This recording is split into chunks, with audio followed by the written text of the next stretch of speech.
Hello everyone, welcome to my channel. मेरा नाम है विक्रम गुप्ता। आज के इस वीडियो में हम स्टार्ट करने जा रहे हैं क्लास 10th का सेकंड चैप्टर पॉलिनोमियल्स।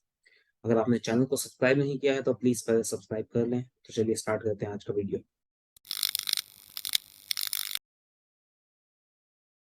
तो इस चैप्टर में हम सबसे पहले देखने वाले हैं कि पॉलिनोमियल्स का मीनिंग क्या होता है और उसका डिग्री क्या होता है, जीरो क्या होता है। ये सारी चीजें हम पहले डिस्कस करेंगे।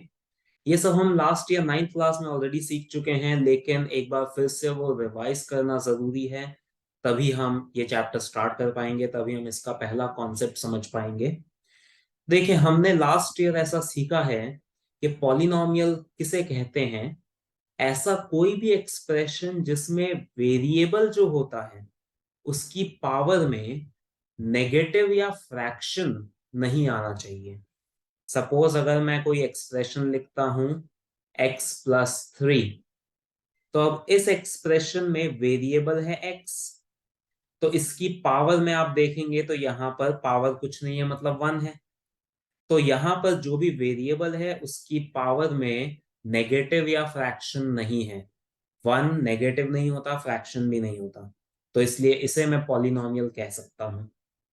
अगर मैं ऐसा कुछ लेता हूं, एक एक्सप्रेशन ले लेता हूं, 2x² - 5√x+1। तो इसमें आप देख सकते हैं वेरिएबल x है और यहां पर तो x की पावर में 2 आ रहा है, which is not negative and not fraction. तो ये टर्म तो सही है। लेकिन इस टर्म में अगर आप देखें तो यहां पर x की पावर में 1/2 आ रहा है। स्क्वायर रूट का मतलब होता है पावर में 1/2। तो इसका मतलब ये वाला जो टर्म है इसमें x की पावर में फ्रैक्शन है। तो इसलिए हम इस पूरे एक्सप्रेशन को पॉलिनोमियल नहीं कह सकते। ऐसा कोई भी टर्म अगर एग्जिस्ट करता है जिसमें वेरिएबल की पावर नेगेटिव या फ्रैक्शन होती है तो हम उसे पॉलिनोमियल नहीं बोलेंगे। कांस्टेंट की पावर में कुछ भी हो वो चलेगा। मतलब अगर इसी एक्सप्रेशन में ऐसा होता, सपोज 2x² - √5x+1, तो यहां पर आप देख सकते हैं x² मतलब x की पावर में 2 है, यहां x का मतलब x की पावर में 1 है। तो इस एक्सप्रेशन में वेरिएबल की पावर में होल नंबर आ रहा है, मतलब नेगेटिव या फ्रैक्शन नहीं आ रहा है। इसलिए ये वाला एक्सप्रेशन पॉलिनोमियल है। कांस्टेंट की पावर में चलेगा, कोई भी नंबर हो कांस्टेंट की पावर में। रूट के अंदर 5 है, मतलब इसको मैं लिखूंगा 5 की पावर में हाफ। तो कांस्टेंट की पावर फ्रैक्शन हो, नेगेटिव हो, कुछ भी होगी चलेगा। वेरिएबल की पावर में नेगेटिव और फ्रैक्शन नहीं आना चाहिए। वेरिएबल की पावर होल नंबर होनी चाहिए, तो हम उसे पॉलिनोमियल बोलते हैं। तो ये पॉलिनोमियल की डेफिनेशन होती है जो हमने लास्ट ईयर सीखी है ऑलरेडी। अब इसके बाद हमें एक कॉन्सेप्ट ये करना है, डिग्री ऑफ पॉलिनोमियल। ये भी लास्ट ईयर का ही कॉन्सेप्ट है, अभी हम लास्ट ईयर के ही कॉन्सेप्ट्स को रिवाइज कर रहे हैं। तो डिग्री ऑफ पॉलिनोमियल भी हमने लास्ट ईयर पढ़ा है। उसमें हमने ये सीखा था कि किसी भी पॉलिनोमियल के अंदर जो वेरिएबल होता है उसकी हाईएस्ट पावर ऑफ वेरिएबल, जो भी वेरिएबल होता है उसकी हाईएस्ट पावर को डिग्री कहा जाता है। जैसे अगर मैं इस पॉलिनोमियल की बात करता हूं, ये पॉलिनोमियल है 2x² - √5x+1। तो इसमें आप देख सकते हैं वेरिएबल है x, उसकी हाईएस्ट पावर 2 है। यहां पर 2 है और यहां पर 1 है, तो हाईएस्ट पावर तो हम 2 बोलेंगे। तो इस पॉलिनोमियल की डिग्री हम लिखेंगे 2। डिग्री का मतलब वेरिएबल की हाईएस्ट पावर। तो ये हो गया डिग्री ऑफ पॉलिनोमियल। इसके बाद हमें सीखना है एक कॉन्सेप्ट, जीरो ऑफ पॉलिनोमियल। मतलब रिवाइज करना है, ये भी लास्ट ईयर का ही कॉन्सेप्ट है ये। जीरो ऑफ पॉलिनोमियल का मीनिंग हमने ऐसा सीखा था लास्ट ईयर कि किसी भी पॉलिनोमियल में x की कौन सी वैल्यू, मतलब वेरिएबल की कौन सी वैल्यू रखने पर आंसर जीरो आएगा, ये पूरा आंसर, इसका पूरा आंसर जीरो आ जाएगा, पूरे पॉलिनोमियल की वैल्यू जीरो हो जाएगी, उसे हम कहते हैं जीरो ऑफ पॉलिनोमियल। तो मतलब अगर मैं इस पॉलिनोमियल के अंदर x की जगह 2 रख देता हूं, p ऑफ 2 का क्या मतलब होता है, x की जगह हम 2 रख देंगे, तो यहां पर सॉल्व करके जीरो आ रहा है। तो x की जगह पर 2 रखने से आंसर जीरो आ रहा है, पॉलिनोमियल की वैल्यू जीरो आ रही है, तो हम बोलेंगे x equal to 2 is a zero of polynomial. ये जो वैल्यू है x की, ये इस पॉलिनोमियल का जीरो है। पॉलिनोमियल का जीरो मतलब x की वो वैल्यू जहां पर पॉलिनोमियल जीरो हो जाएगा। सपोज मैं एक और एग्जांपल लेकर बताऊं, अगर पॉलिनोमियल है, ये हमने एक पॉलिनोमियल लिया है, इसकी डिग्री 2 है, डिग्री 2 होती है तो उसको हम कहते हैं क्वाड्रेटिक पॉलिनोमियल। ये सारे नाम भी हमने सीखे हैं लास्ट ईयर। डिग्री 2 होती है तो उसे कहा जाता है क्वाड्रेटिक पॉलिनोमियल। ये डिग्री 1 है, यहाँ पे इसमें x की हाईएस्ट पावर 1 है तो इसे बोलेंगे लीनियर पॉलिनोमियल। डिग्री 1 होती है तो उसे हम लीनियर पॉलिनोमियल कहते हैं।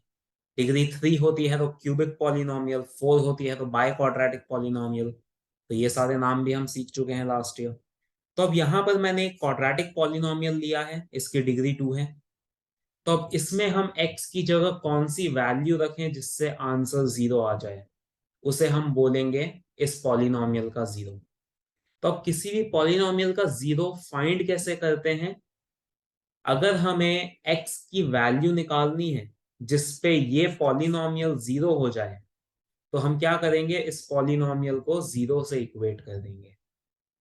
मतलब 3x² minus 5x+2 equals to zero. अब क्वाड्रेटिक पॉलिनोमियल है तो उसे हम फैक्टराइज किस तरह से करते हैं, स्प्लिटिंग द मिडिल टर्म। ये भी हम सीख चुके हैं लास्ट ईयर 9th क्लास में। स्प्लिटिंग द मिडिल टर्म कर सकते हैं हम इसमें। तो यहां पर मिडिल टर्म है -5x, उसका कोएफिशिएंट मैं खाली ले लेता हूं अभी -5। इसे हमें स्प्लिट करना है दो नंबर्स में। मिडिल टर्म का जो कोएफिशिएंट है उसे हमें दो नंबर्स में स्प्लिट करना है।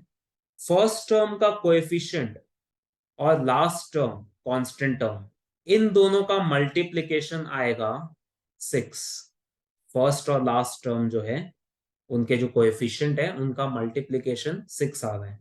तो अब स्प्लिटिंग द मिडिल टर्म में हम क्या करते थे, जो मिडिल टर्म का कोएफिशिएंट है उसे हमें ऐसे दो नंबर्स में स्प्लिट करना है जिनको ऐड या सब्ट्रैक्ट करने पर तो -5 आना चाहिए, और इनको मल्टीप्लाई करेंगे तो हमें 6 मिलना चाहिए।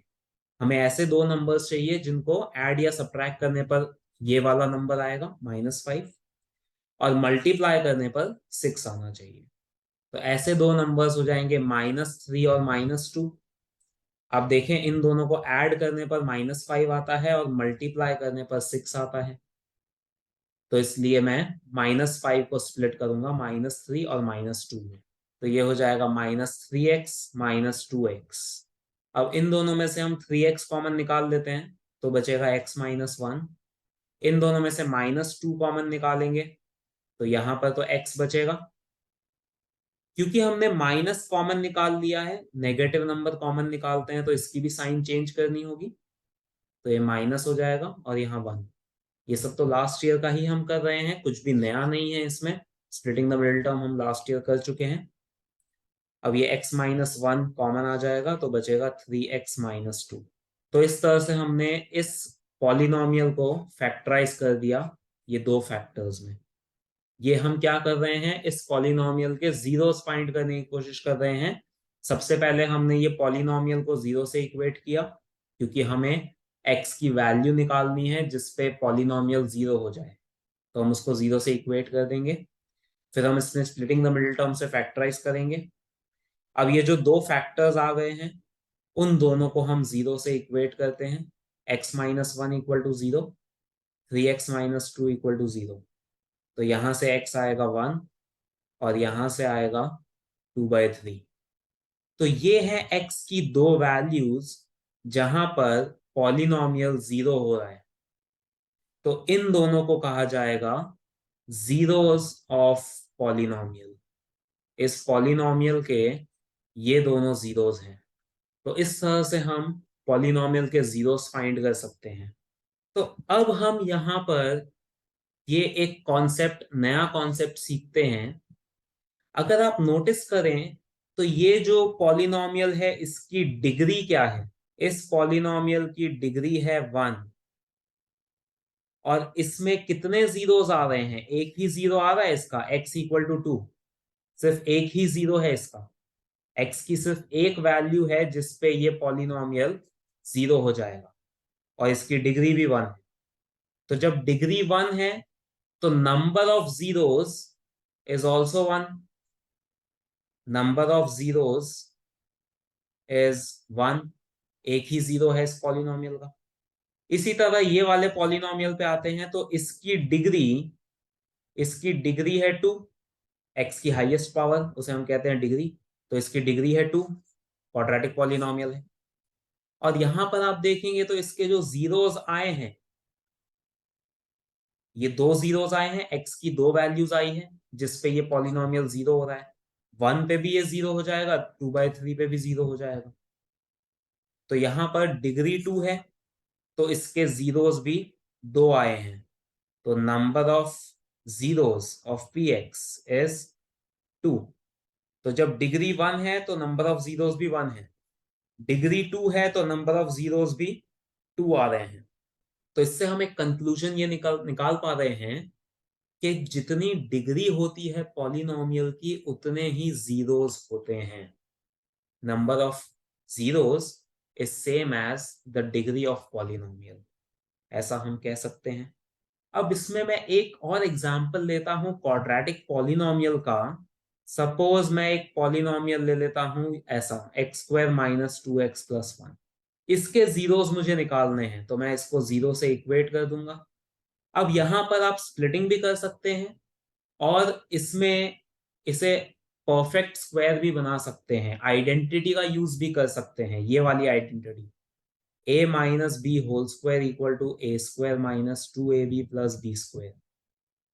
ये वाला जो एक्सप्रेशन है वो इससे मैच हो रहा है। मतलब मैं इस एक्सप्रेशन को x माइनस 1 का होल स्क्वायर लिख सकता हूं। इसको जब आप ओपन करेंगे इस आइडेंटिटी से तो उससे यही आएगा। तो इसलिए मैंने यहाँ पर आइडेंटिटी का यूज करके इसको फैक्टराइज कर दिया। तो जिस क्वेश्चन में आइडेंटिटी यूज हो रही है वहां पर आप आइडेंटिटी भी यूज कर सकते हैं।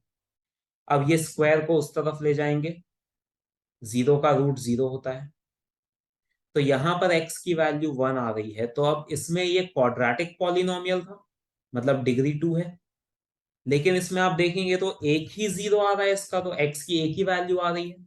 जहां पे ये पॉलिनोमियल जीरो होगा x की एक ही वैल्यू है। तो अब इसमें ऐसा क्यों हो रहा है? तो यहां पर आप एक चीज नोटिस करें, ये x माइनस 1 का होल स्क्वायर जो है इसको मैं ऐसे भी लिख सकता हूं, x minus 1 into X minus 1। X minus 1 whole square को ऐसे लिखा जा सकता है। तो जब मैं इन दोनों को जीरो से इक्वेट करूंगा तो दोनों से मुझे x की वैल्यू सेम मिलेगी।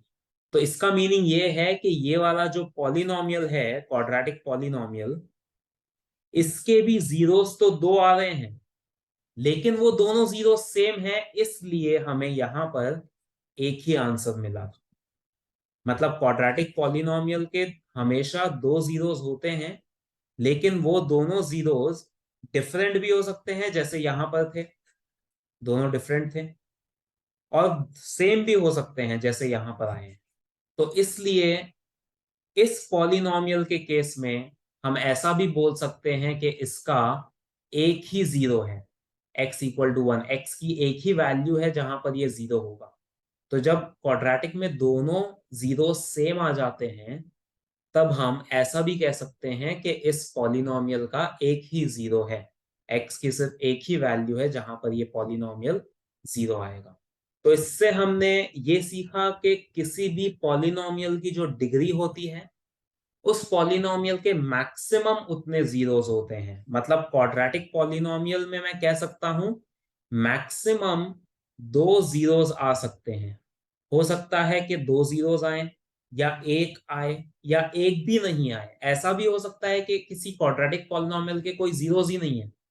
जैसे अगर मैं एक एग्जांपल लेकर बताऊं, x square plus x plus one, ये क्वाड्रेटिक पॉलिनोमियल है, इसकी डिग्री 2 है। अब इसके जीरोस अगर निकालने हैं तो हम इसको जीरो से इक्वेट करेंगे, इस एक्सप्रेशन को, पॉलिनोमियल को जीरो से इक्वेट करेंगे। तो अब अगर आप देखें तो ये पॉलिनोमियल स्प्लिट नहीं हो सकता, इसको हम मिडिल टर्म स्प्लिटिंग नहीं कर सकते और ना ही इसमें कोई आइडेंटिटी लगा सकते हैं। तो इसलिए हम अभी इस पॉलिनोमियल के जीरोस नहीं निकाल पाएंगे। इसके जीरोस कैसे निकलते हैं वो नेक्स्ट ईयर आता है, 11th क्लास में सीखते हैं। अगर आप मैथ्स लेंगे 11th क्लास में तो आप सीखेंगे उसमें। लेकिन अभी हमें जितनी नॉलेज है उसके अकॉर्डिंग हम इसकी वैल्यूज, एक्स की वैल्यूज नहीं निकाल सकते हैं, इस पॉलिनोमियल के जीरोस नहीं निकाल सकते हैं। तो यहाँ पर मैं इस पॉलिनोमियल के लिए बोलूंगा, यहाँ पर नंबर ऑफ जीरोस, इस पॉलिनोमियल के नंबर ऑफ जीरोस हैं 0। तो इसलिए किसी भी क्वाड्रेटिक पॉलिनोमियल में जिसमें डिग्री 2 होती है उसमें मैक्सिमम 2 जीरोस हो सकते हैं। हो सकता है 2 जीरोस हो सकता है एक हो सकता है एक भी नहीं हो, लेकिन 2 से ज्यादा नहीं हो सकते।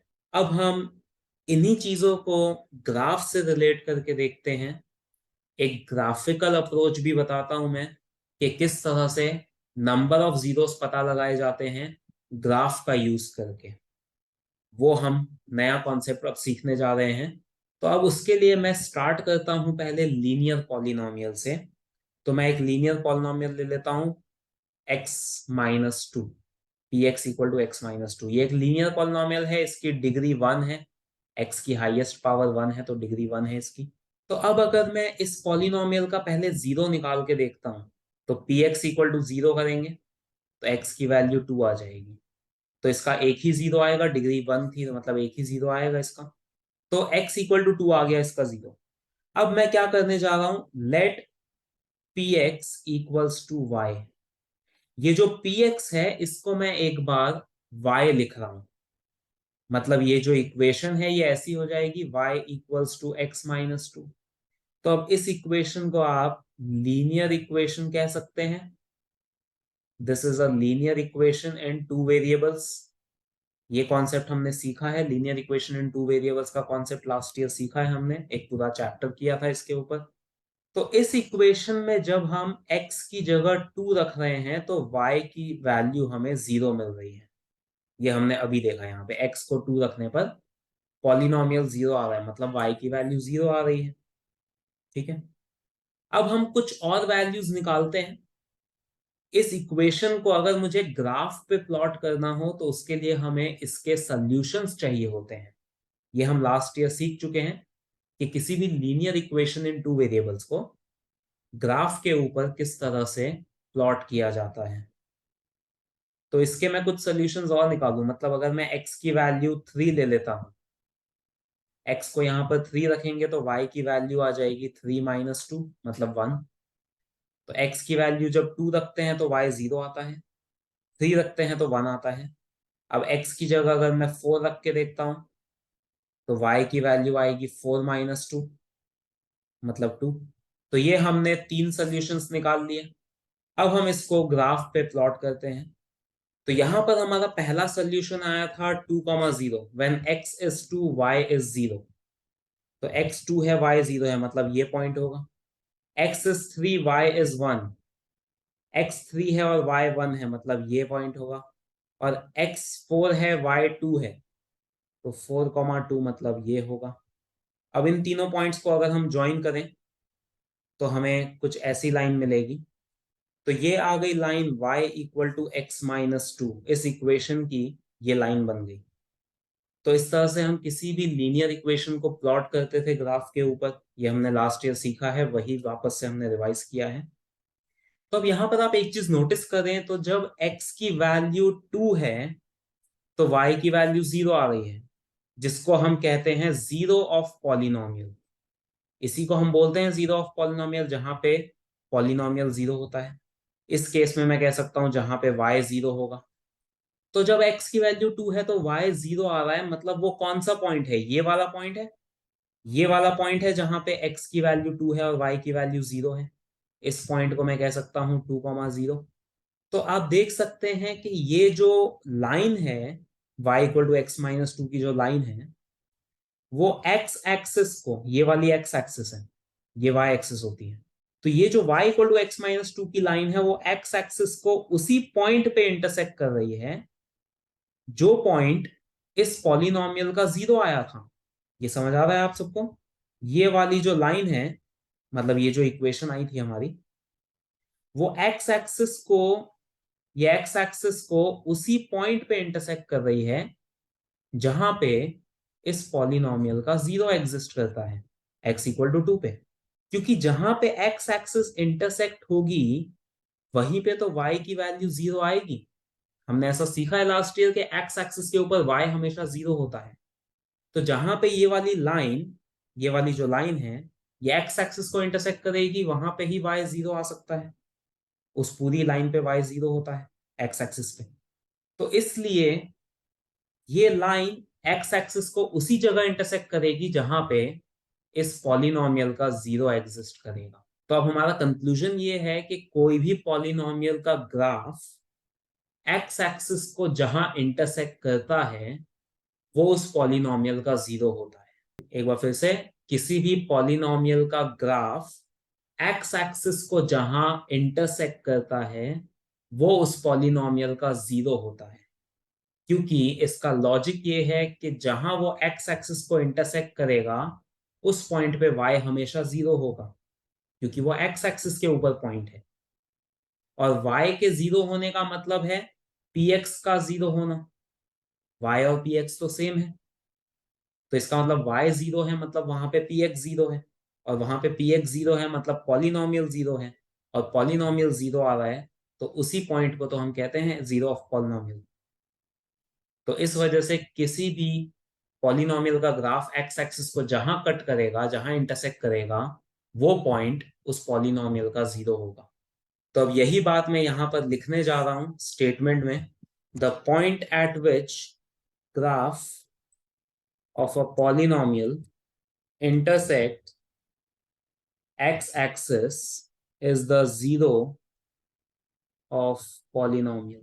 Point at which graph of a polynomial intersect x-axis, किसी भी polynomial का ग्राफ x-axis को जहां पर intersect करेगा, ये x-axis है, ये y-axis है, ये एक पॉलिनोमियल का ग्राफ है, एक लाइन है। तो ये लाइन x-axis को जहां इंटरसेक्ट करेगी वही पॉइंट जीरो ऑफ पॉलिनोमियल होगा। मतलब वो लाइन जीरो ऑफ पॉलिनोमियल पे ही इंटरसेक्ट करेगी एक्स एक्सिस को, ये जो भी पॉइंट होगा वो जीरो ऑफ पॉलिनोमियल होगा।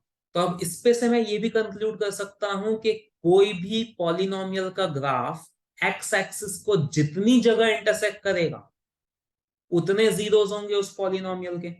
मतलब अगर सपोज कोई ग्राफ में ऐसा लेता हूं, अब ये मैं एक अलग पॉइंट बताने जा रहा हूं तो ध्यान से देखें।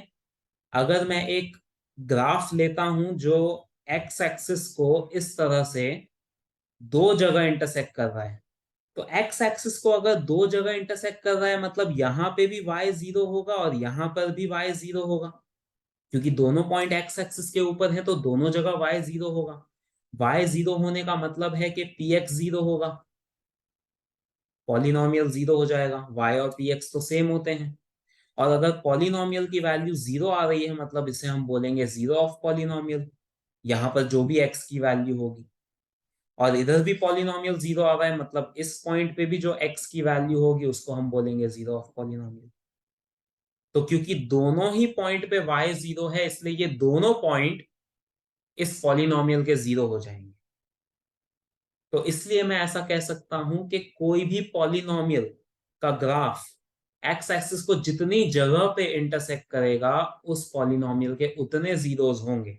ये वाला जो पॉलिनोमियल था ये लीनियर था, इसकी डिग्री वन थी, तो ये एक ही जगह पर इंटरसेक्ट कर रहा था एक्स एक्सिस को क्योंकि इसका जीरो भी एक ही था। अगर मैं कोई क्वाड्रेटिक पॉलिनोमियल ले लेता जिसके दो जीरोस आ रहे हैं, उसका ग्राफ जब मैं बनाऊंगा तो वो एक्स एक्सिस को दो जगह इंटरसेक्ट करेगा। मतलब ये वाला जो ग्राफ है ये क्वाड्रेटिक पॉलिनोमियल का ग्राफ है, तो ये एक्स एक्सिस को दो जगह इंटरसेक्ट करेगा क्योंकि इसके दो जीरोस आ रहे हैं। तो ये हमने एक और इंपॉर्टेंट कंक्लूजन निकाला, इसको भी मैं लिख देता हूं। the number of points at which a graph of polynomial intersect x-axis are the number of zeros of that polynomial. तो ये बहुत इंपॉर्टेंट पॉइंट है, इसी के ऊपर हमारी फर्स्ट एक्सरसाइज बेस्ड है। तो ये आप अच्छे से समझें कि कोई भी ग्राफ एक्स एक्सिस को जहां इंटरसेक्ट करता है वो उसका जीरो हो जाता है। ये है हमारा फर्स्ट पॉइंट। तो इसका मतलब वो जितनी जगह पे एक्स एक्सिस को इंटरसेक्ट करेगा वो सारे पॉइंट उसके जीरो हो जाएंगे। इसलिए जितनी जगह पर इंटरसेक्ट करेगा एक्स एक्सिस को उतने जीरोस होंगे। मतलब अब अगर मैं एक और ग्राफ लेता हूं जो इस तरह से एक्स एक्सिस को 3 जगह पे इंटरसेक्ट कर रहा है, तो इस पॉलिनोमियल के नंबर ऑफ जीरोस आएंगे 3। तो हम डायरेक्टली ग्राफ देखकर बता सकते हैं कि पॉलिनोमियल के कितने जीरोस होंगे। अब हमें पॉलिनोमियल की भी जरूरत नहीं है, उसे फैक्टराइज करने की जरूरत नहीं है, जीरो से इक्वेट करने की जरूरत नहीं है। हम सिर्फ ग्राफ को देखकर ये बता सकते हैं कि उसके कितने जीरोस होंगे। और थोड़ा एक्यूरेटली ग्राफ को रीड करें तो ये भी बता सकते हैं कि वो जीरोस क्या क्या होंगे। जिन पॉइंट्स पे इंटरसेक्ट कर रहा है एक्स एक्सिस को वो उसके जीरोस हैं, तो ये पॉइंट भी तो हम ग्राफ पे से देखकर बता सकते हैं। तो इसलिए दोनों चीजें हम ग्राफ पे से बता सकते हैं अगर हमारे पास ग्राफ है तो। आई होप ये सबको क्लियर हो गया है कि किस तरह से हम नंबर ऑफ जीरोस फाइंड कर सकते हैं बाय यूजिंग अ ग्राफ। इसमें कोई भी डाउट आता है तो मुझे नीचे कमेंट सेक्शन में जरूर बताएं। तो अब अगर मैं एक ग्राफ इस तरह से लेकर देखता हूं, ये एक ग्राफ लिया मैंने, ये भी एक्चुअली क्वाड्रेटिक पॉलिनोमियल का ही ग्राफ है। तो अब इसके मुझे नंबर ऑफ जीरोस पता लगाने हैं। तो इधर आप देख सकते हैं कि ये जो ग्राफ है ये एक्स एक्सिस को सिर्फ इस एक पॉइंट पे टच कर रहा है। ये एक्स एक्सिस को इंटरसेक्ट नहीं कर रहा है, काट नहीं रहा है उसको, सिर्फ इस पॉइंट पे छू के जा रहा है, टच करके जा रहा है। तो अभी भी ये वाला पॉइंट तो ऐसा है जो ग्राफ में और एक्स एक्सिस में कॉमन पॉइंट है, और बाकी किसी भी पॉइंट पे ये ग्राफ एक्स एक्सिस को कट नहीं कर रहा है। तो इसलिए इस पॉलिनोमियल के नंबर ऑफ जीरोस हो जाएंगे 1। इस पॉलिनोमियल का एक ही जीरो होगा। ये एक्चुअल में क्वाड्रेटिक पॉलिनोमियल है, लेकिन मैंने बताया था कि क्वाड्रेटिक में भी जब दोनों जीरो सेम आ जाते हैं तो हम ऐसा बोलते हैं एक ही जीरो है। तो ये वही वाला केस है, ये जो मैंने यहाँ पर पॉलिनोमियल लिया था, ये वाला एक्स स्क्वायर माइनस 2x+1। इसमें आप देखेंगे तो दोनों जीरो सेम आ रहे थे, मतलब हमने ऐसा कहा था कि इसका एक ही जीरो है। तो इस वजह से इसका जब ग्राफ बनाया जाएगा तो वो एक्स एक्सिस को सिर्फ एक ही जगह पे टच करेगा। इसका मतलब इस पॉलिनोमियल की डिग्री तो 2 है लेकिन उसका जीरो एक ही है, क्योंकि दोनों जीरो सेम है। तो उसका ग्राफ कुछ ऐसा बनेगा। ये मैंने अप्रोक्सीमेटली बनाया, रफली बनाया है। तो इस तरह से डिग्री ज्यादा होते हुए भी जीरोस कम हो सकते हैं। ये कॉन्सेप्ट हम ऑलरेडी सीख चुके हैं, बस उसका ग्राफ कैसा दिखेगा वो मैं बता। अब सपोज मैं एक ग्राफ ऐसा कुछ ले लेता हूं। तो अब ये वाला जो ग्राफ है ये एक्स एक्सिस को एक तो यहां पर इंटरसेक्ट कर रहा है और यहां पर टच कर रहा है। तो इसलिए इस पॉलिनोमियल के जीरोस हो जाएंगे 2। इसके दो जीरोस होंगे, जहां कट कर रहा है वो भी लेना है, जहां टच कर रहा है वो भी लेना है। अगर कोई ऐसा ग्राफ है, सपोज ये एक मैंने पॉलिनोमियल का ग्राफ बनाया, तो आप देख सकते हैं कि ये वाला जो ग्राफ है ये एक्स एक्सिस को कहीं पे भी कट भी नहीं कर रहा है, टच भी नहीं कर रहा है, एक्स एक्सिस से बहुत दूर है ये। तो इसका एक्स एक्सिस से कोई रिलेशन नहीं है, ये एक्स एक्सिस को कहीं पे भी टच या कट नहीं कर रहा है। तो इसलिए इस पॉलिनोमियल के कोई जीरोस नहीं आएंगे। इसके number of zeros will be 0। एक भी जीरो नहीं होगा इसका। ये कौन सा केस हुआ जो मैंने ये वाला केस बताया था यहाँ पे, ये वाला जो मैंने केस लिया था, ऐसा पॉलिनोमियल जिसका कोई जीरो नहीं निकल सकता, इसका कोई जीरो नहीं आ सकता, इसलिए उसके नंबर ऑफ जीरो 0 होते हैं। तो वह एक्स एक्सिस को भी कहीं पे टच या कट नहीं करता। तो ये है हमारा फर्स्ट एक्सरसाइज का कॉन्सेप्ट। तो अब हम सीखने वाले हैं एक क्वाड्रेटिक पॉलिनोमियल जो होता है क्वाड्रेटिक पॉलिनोमियल मतलब जिसकी डिग्री 2 होती है, उसके जीरोस भी मैक्सिमम 2 जीरोस आते हैं। तो एक क्वाड्रेटिक पॉलिनोमियल के जो जीरोस होते हैं और उसके जो कोएफिशिएंट होते हैं, कोएफिशिएंट का मतलब जैसे अगर सपोज मैं कोई पॉलिनोमियल लेता हूँ, quadratic polynomial 3x² minus 6x+2, ये मैंने अभी कोई भी एक रैंडम क्वाड्रेटिक पॉलिनोमियल लिया है, तो इसमें x² का कोएफिशिएंट होगा 3। कोएफिशिएंट मतलब x² के साथ कौन सा नंबर है, कौन सा कांस्टेंट है, उसे हम कहते हैं कोएफिशिएंट ऑफ x²। x का कोएफिशिएंट होगा -6 और ये कांस्टेंट टर्म है 2। तो इस पॉलिनोमियल के कोएफिशिएंट्स होंगे 3, -6 और 2। These are the coefficient of this quadratic polynomial. तो ये होता है कोएफिशिएंट का मतलब। जीरोस का मतलब आपको ऑलरेडी पता है, वो हम डिस्कस कर चुके हैं लास्ट वीडियो में, और 9th क्लास में भी हमने डिस्कस किया था। तो कोएफिशिएंट और जीरो, ये दो चीजें अब आपको पता है क्या होती है। अब हम इन दोनों के बीच में एक रिलेशन देखेंगे कि ये दोनों किस तरह से आपस में एक दूसरे से रिलेटेड है, कैसे ये एक दूसरे से लिंक्ड है, वो हम देखेंगे इस वीडियो में। ये हमारा सेकंड एक्सरसाइज का कॉन्सेप्ट है। तो अब सबसे पहले मैं एक क्वाड्रेटिक पॉलिनोमियल लेता हूं उसके स्टैंडर्ड फॉर्म में। क्वाड्रेटिक पॉलिनोमियल का स्टैंडर्ड फॉर्म क्या होता है? ax² plus bx plus c। This is the standard form of a quadratic polynomial. यहाँ पर x² का कोएफिशिएंट a है, x का कोएफिशिएंट b है और कांस्टेंट टर्म है c। तो ये मैं एक बार लिख देता हूं यहाँ पे, coefficient of x² is a, coefficient of x is b and constant term is c। तो ये क्वाड्रेटिक पॉलिनोमियल लिया हमने और उस पे से हमने ये तीन चीजें लिखी हैं। अब ये क्वाड्रेटिक पॉलिनोमियल है तो इसके दो जीरोस होंगे। हमने लास्ट वीडियो में डिस्कस किया था कि मैक्सिमम दो जीरोस होते हैं, एक जीरो भी हो सकता है, पर एक जीरो का मतलब क्या होता है कि दो जीरोस हैं लेकिन वो दोनों सेम हैं, इसलिए हम उसे एक जीरो बोल देते हैं। तो इसलिए किसी भी क्वाड्रेटिक पॉलिनोमियल में होते तो दो जीरोस हैं, लेकिन कुछ में वो दो जीरोस अलग अलग होते हैं और कुछ पॉलिनोमियल में वो दोनों सेम होते हैं। और ऐसे जो पॉलिनोमियल्स होते हैं जिनके जीरोस हम फाइंड नहीं कर पाते, मतलब जो स्प्लिट नहीं हो पाते हैं, वो वाले क्वेश्चंस अभी हमारे सिलेबस में नहीं आएंगे। वो 11th क्लास का कॉन्सेप्ट है, इसलिए अभी हमें ऐसे ही पॉलिनोमियल्स दिए जाएंगे जिसके जीरोस हम निकाल पाए, जो स्प्लिट हो पाए, तभी हमें जीरोस फाइंड करने को बोलेंगे। अगर ऐसा कोई पॉलिनोमियल दे देते हैं जो स्प्लिट नहीं हो सकता, तो उसके जीरोस भी हमें फाइंड नहीं करने को बोलेंगे। उसके ऊपर से किसी और टाइप का क्वेश्चन आ सकता है, लेकिन उसके जीरोस हम नहीं निकालेंगे जो स्प्लिट नहीं हो सकते हैं। तो कहने का मतलब है कि किसी भी क्वाड्रेटिक पॉलिनोमियल के अंदर होते तो दो ही जीरोस हैं, लेकिन कई बार वो दोनों जीरो अलग अलग होते हैं, कई बार वो दोनों सेम होते हैं। और जिनके जीरोस हम अभी फाइंड नहीं कर पाते, जो क्वाड्रेटिक पॉलिनोमियल स्प्लिट नहीं हो सकते, उनके भी जीरोस तो होते हैं लेकिन हम अभी नहीं निकाल सकते। तो इसलिए यहां पर हम एक जनरलाइज केस ले रहे हैं, ऐसा क्वाड्रेटिक पॉलिनोमियल जिसके दो जीरोस एग्जिस्ट करते हैं, फिर चाहे वो दोनों सेपरेट हो, वो दोनों सेम हो, या फिर वो दोनों ऐसे नंबर्स हों जो रियल नहीं है। तो इसके जो दो जीरोस होंगे उसको मैं नाम दे रहा हूं अल्फा एंड बीटा।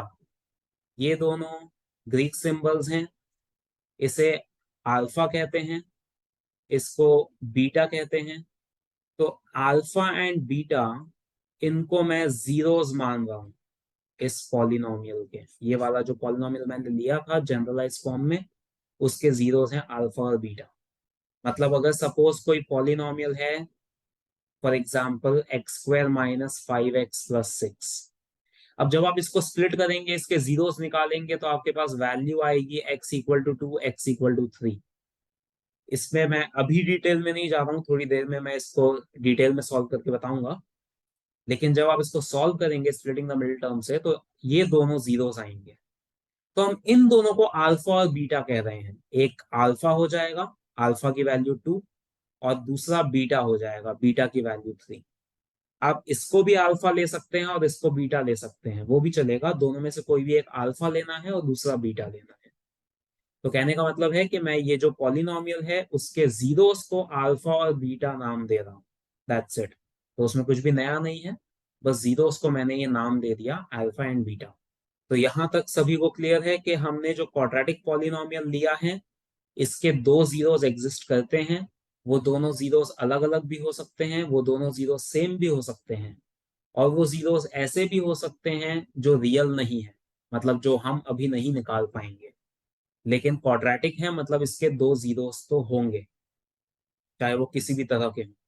तो अब हमें ये सीखना है कि ये जो कोएफिशिएंट आए हैं ए बी सी, और ये जो जीरोस हैं अल्फा और बीटा, इनके बीच में क्या रिलेशन है, ए बी सी और अल्फा बीटा के बीच में क्या रिलेशन है। तो किसी भी क्वाड्रेटिक पॉलिनोमियल के अंदर दो रिलेशंस होते हैं, कोएफिशिएंट और जीरोस के बीच में दो रिलेशंस होते हैं। पहले मैं वो रिलेशंस बता देता हूं। ये जो जीरोस हैं अल्फा एंड बीटा, इन दोनों को जब ऐड किया जाता है, अल्फा प्लस बीटा, तो उसकी वैल्यू आती है -b/a के इक्वल। मतलब ये b और ये a, इन दोनों को जब हम डिवाइड कर देते हैं, b मतलब x का कोएफिशिएंट, a मतलब x स्क्वायर का कोएफिशिएंट, जब इन दोनों को डिवाइड कर देते हैं और माइनस लगा देते हैं, तो हमें अल्फा और बीटा का सम मिलता है, अल्फा प्लस बीटा। तो ये आप देख सकते हैं एक रिलेशन बन गया जीरोस और कोएफिशिएंट में। अब यहाँ पर दो ही कोएफिशिएंट है, ए और बी, तीसरा कोएफिशिएंट यूज नहीं हुआ है, तो ऐसा जरूरी नहीं है कि तीनों यूज होंगे। अल्फा और बीटा का सम जो होता है वो -b/a के इक्वल होता है, उसमें सी का कोई रोल नहीं होता, अल्फा और बीटा के सम। तो ये पहला रिलेशन आ गया, इस तरफ जीरोस हैं और इस तरफ कोएफिशिएंट है। तो यही मैं कह रहा था कि जीरोस और कोएफिशिएंट के बीच का रिलेशन हमें सीखना है। तो ये हमारा पहला रिलेशन आ गया।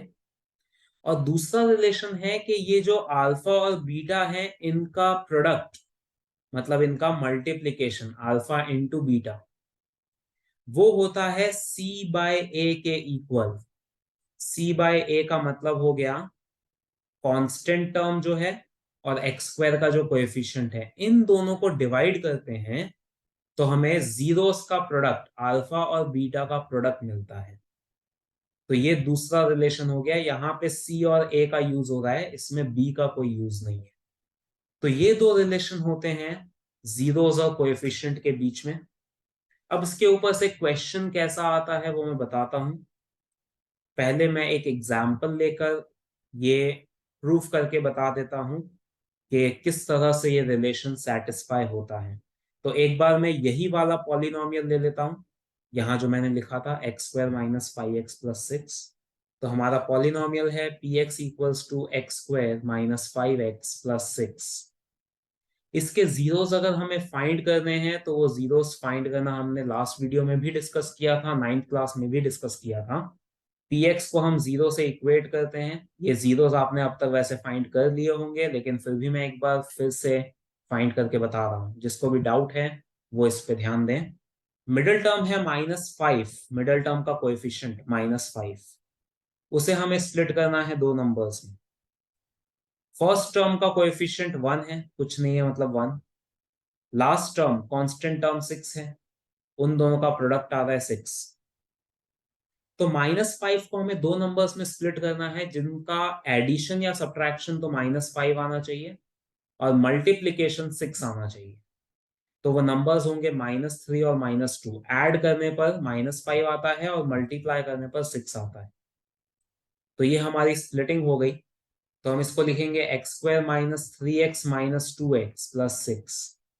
अब इन दोनों में से x कॉमन आएगा, x - 3 बचेगा यहाँ पे। इन दोनों में से -2 कॉमन आएगा तो x - 3 बचेगा। क्योंकि हमने नेगेटिव नंबर कॉमन निकाला है इसलिए इसकी साइन चेंज कर दी, तो x - 3 कॉमन आ जाएगा, x - 2 बचेगा। अब हम इन दोनों को जब जीरो से इक्वेट कर देते हैं तो हमें x की दो वैल्यूज मिलती है, एक 3 और एक 2। देखो यही यहां पर मैंने डायरेक्टली लिखी थी 3 और 2, तो वो वैल्यूज कैसे आई है ये मैंने पूरा एक्सप्लेन कर दिया है। तो अब ये जो दोनों जीरोस आए हैं, इन दोनों को हम जीरोस कहते हैं। पॉलिनोमियल के जीरोस हैं ये 3 और 2, जहां पर पॉलिनोमियल जीरो होगा। इन्हीं दो को हम नाम देते हैं अल्फा और बीटा। तो ये जो हमारे जीरोस आए हैं, एक्स की जो दो वैल्यूज आई हैं, उसमें से हम एक को अल्फा ले लेंगे और दूसरे को बीटा ले लेंगे। किसी को भी अल्फा ले सकते हैं, किसी को भी बीटा ले सकते हैं, उससे कोई फर्क नहीं पड़ता, आंसर हमेशा सेम आएगा। तो ये अल्फा और बीटा की वैल्यू तो आ गई। अब हमें और क्या चाहिए रिलेशनशिप प्रूफ करने के लिए? हमें चाहिए कोएफिशिएंट ए, बी और सी। ए बी सी क्या होते हैं? एक्स स्क्वायर का कोएफिशिएंट ए होता है, तो एक्स स्क्वायर का कोएफिशिएंट कुछ नहीं है, मतलब 1 ले लेंगे, तो ए हो जाएगा 1। फिर एक्स का कोएफिशिएंट बी होता है, तो x का कोएफिशिएंट यहाँ पर -5 लेंगे। साइन भी लेना है हमें, साइन को भूलना नहीं है, तो b की वैल्यू -5। और c क्या होता है? c होता है कांस्टेंट टर्म। कांस्टेंट टर्म यहाँ पर है हमारा +6, तो हम c को ले लेंगे 6।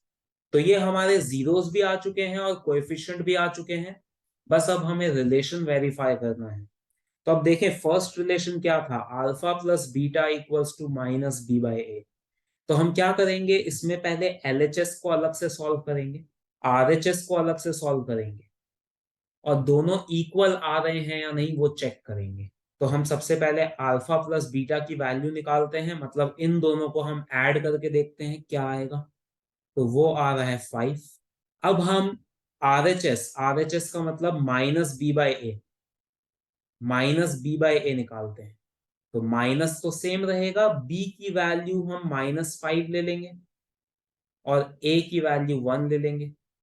-b/a, तो माइनस को हमने यहीं पर रखा, ये जो माइनस था उसको हमने सेम लिख दिया। b की जगह -5 और a की जगह 1 ले लिया यहां से।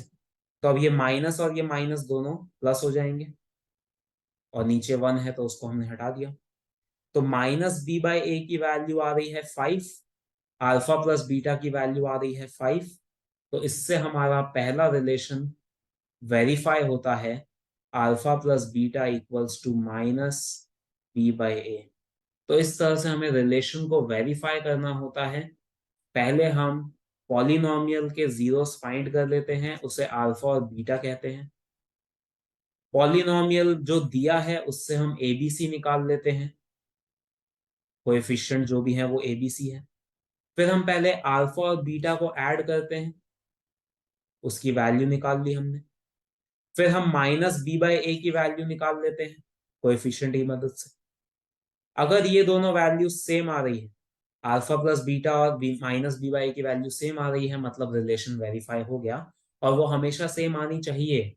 ये जो रिलेशन बताया मैंने वो हर क्वाड्रेटिक पॉलिनोमियल पे अप्लाई होगा, वो यूनिवर्सल रिलेशन है फॉर ऑल क्वाड्रेटिक पॉलिनोमियल्स, तो वो सेम आना ही चाहिए। अगर आपका ये दोनों अलग अलग आ रहे हैं, मतलब कुछ मिस्टेक हुई है, तो वो हमेशा सेम आना चाहिए। तो अब हम सेकंड रिलेशन की तरफ जाते हैं, सेकंड रिलेशन भी वेरीफाई करते हैं। सेकंड रिलेशन हमारा था alpha beta equal to c/a।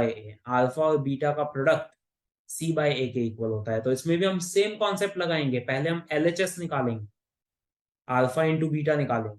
Alpha और बीटा की वैल्यू है 3 और 2, तो ये मल्टीप्लाई होकर 6 आएगा। फिर हम आरएचएस, आरएचएस निकालेंगे, मतलब c/a निकालेंगे। तो c/a, c की वैल्यू 6, a की वैल्यू 1, तो 6/1 होता है 6। तो अब यहाँ पे भी आप देख सकते हैं कि अल्फा इंटू बीटा और c/a की वैल्यू सेम आ रही है, therefore alpha beta equal to c/a। तो ये हमारा सेकंड रिलेशन भी वेरीफाई हो गया। तो इस तरह से हमें पहले पॉलिनोमियल के जीरोस फाइंड करने हैं, कोएफिशिएंट फाइंड करने हैं, और फिर रिलेशन वेरीफाई करने हैं दोनों।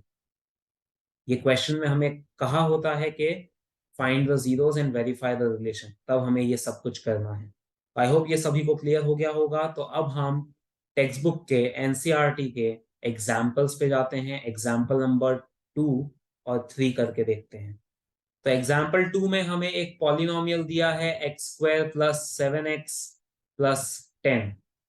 तो हमें इस पॉलिनोमियल के जीरोस फाइंड करने हैं और रिलेशन वेरीफाई करना है जीरोस और कोएफिशिएंट के बीच में। तो ये वैसा ही क्वेश्चन हो गया जो मैंने अभी यहाँ पर ये एग्जांपल लेकर बताया था, एकदम सेम क्वेश्चन हो गया है ये। तो अब हम इसमें सबसे पहले जीरोस निकाल लेते हैं। तो उसके लिए हम पी एक्स इक्वल टू 0 करेंगे, x square plus 7x plus 10 equals to 0। अब इसको हम स्प्लिट करेंगे तो मिडल टर्म का कोएफिशिएंट है 7, इसको हमें स्प्लिट करना है। फर्स्ट टर्म का कोएफिशिएंट 1 है और लास्ट टर्म है 10, इनका प्रोडक्ट आता है 10। तो 7 को हमें दो नंबर्स में स्प्लिट करना है जिनका एडिशन या सब्ट्रैक्शन 7 होता हो और मल्टीप्लाई करने पर 10 आए। ऐसे दो नंबर्स होते हैं 5 और 2, ऐड करने पर 7 आता है, मल्टीप्लाई करने पर 10।